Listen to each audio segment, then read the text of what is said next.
Bobby, why don't you take this first one away, man? We got Randy Rude Boy, can you get it up Brown versus Bryan Battle. It's going to be a banger of a fight B, as Big Boppo would say. Yeah, Bryan Battle, I'm a huge fan of this guy. I've talked about it when we've covered him on Tapping Vegas here before. Huge Bryan Battle guy. Just think he's got great style, very entertaining, very exciting, always goes out there, always tries to finish the fight, pushes the pace.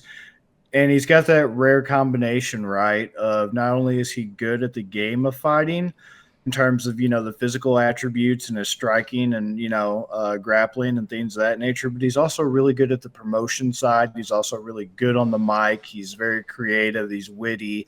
He's funny. He's got that nice combination of skills that, as long as he continues to win and he passes this very tough test that he has going up against Randy Brown, he's got potential star power behind him, because so many guys and girls in the sport, they either have one or the other, right? They're either really good at fighting but terrible personality wise, terrible microphone wise, that type of thing, or maybe they're great on the microphone, a la Alexander Hernandez, but it just doesn't translate to the fight skills.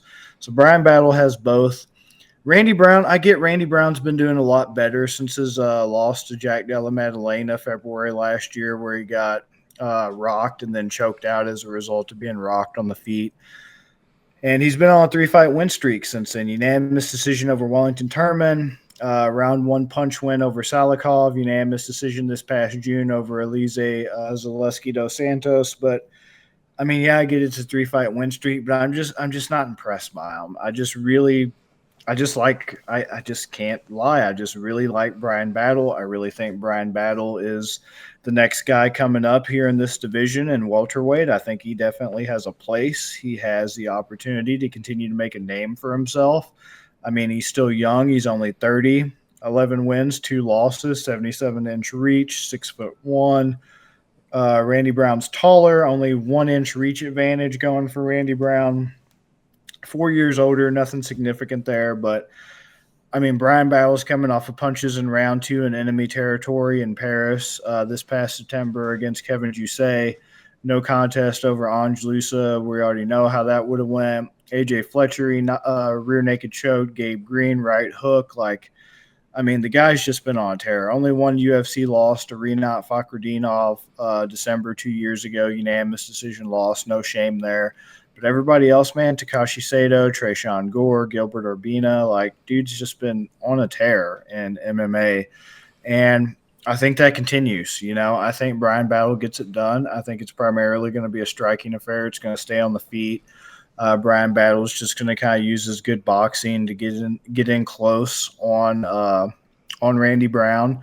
And I think he's just pretty much going to do to Randy Brown kind of what JDM did, man. Battle has some power in his hands, and it translates to the UFC, as we've clearly seen. He has that finishing ability. It's always good to see that translate to the UFC. Randy Brown's proven that he is susceptible to strikes and that he can be, finished by strikes. I know that JDM choked him out, but like I said, it was started off. He got rocked with a massive punch, went down like a Star Wars AT-AT. Then he got choked out because the opportunity presented itself. So I think it's going to be similar to that for Bryan Battle. He is minus 225 money line. Brown's plus 185 dog. Battle by KO TKOs at a plus 250. I'm taking that, man. I know it's a 3-round fight, 15 minutes, but I mean, that's what the JDM fight was scheduled for. I just think Battle's ferocious. I just think he has too much power. I think he's too overwhelming. Brown can definitely just be touched. He's not untouchable. He doesn't have crazy good defense to just all it takes is one. All it takes is one. I think Battle gets it. And I think instead of going for the sub finish like JDM did, I think he finishes it with strikes, and I think he gets the KO TKO. So I'm going Battle KO TKO to offset that money line. What do you think? I think I'm smoking the same pack you are, bro. Watching that fight that he had in France and the way that he was just screaming at the fans, I can't confidently say if you put Imavov, Benoit Saint Denis, and Cyril Gane in the cage with Battle, all three of those against him, I can't say that Battle would have lost the way he was just ending French people that night. Bryan Battle, man. That was amazing. I loved watching that from him. I like Battle too. I like Battle a lot. Brown did move quite a bit up my board after that Muslim Zakov win that he had, because I really thought that he was not going to get that win. I really thought that Muslim would get that one, and he 14 years revenge. Yeah, that's kind of what I was thinking afterwards. Like, all right, maybe he looked a little slow. Maybe it is over for Muslim. And then, Muslim comes out and he looked decent. I know he got the win, but that was one of those that you're kind of like, against Ponzinibbio. I believe that's who he fought next. That you're just kind of like, I don't know. But maybe Muslim's not as bad as I thought he was after that fight. So Randy Brown was better than I thought.